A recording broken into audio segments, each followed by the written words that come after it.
all the way down to the point where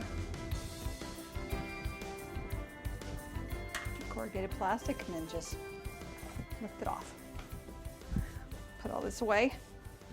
So I had 4 pounds mixed up, but I didn't need it all. So we're going to save that for another time.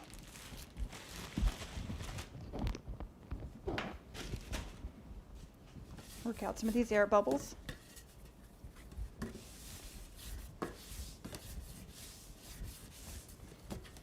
And I'm going to show you how to put it onto our prepared board.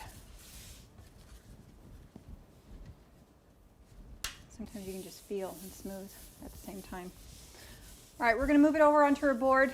We'll get prepared for that, and then we'll start marking our bricks on the lower half. Okay, you can see I've got a little bit of excess down below here that I want to trim off. So while it's on the turntable, I'm going to set it right up against the board that's underneath, and I turn and hold the knife steady.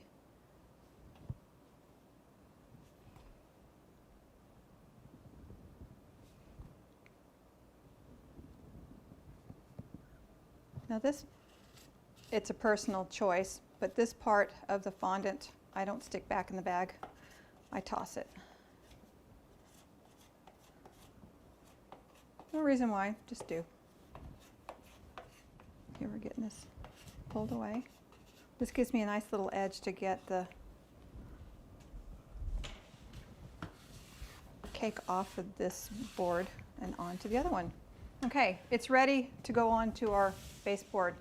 Now this is my 1/2-inch foam core that I told you guys about, that I do the polyflora foil, and it's not food safe, so I've cut the triangle, and we're going to put some glue right here.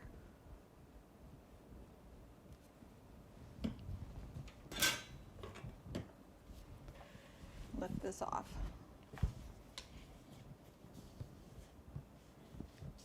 Setting it on top of the glue.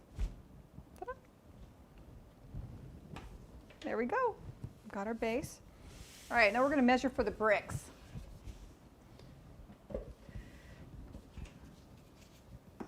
So looking at our cute little guy, 2, 4, 5. So I'm going to set it, the bricks, for 2-inch and 4-inch. I'm not going to try and do all the rows. I'm going to give you 2 sets of rows because we've got to leave the room for the band on his waist. So here we go, 2 and 4, 2 and 4, 2, 4. And I can reline this ruler up on the lines to get my straight lines horizontal.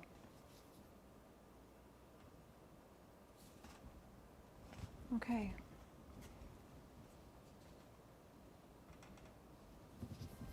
Use the back of the knife to score.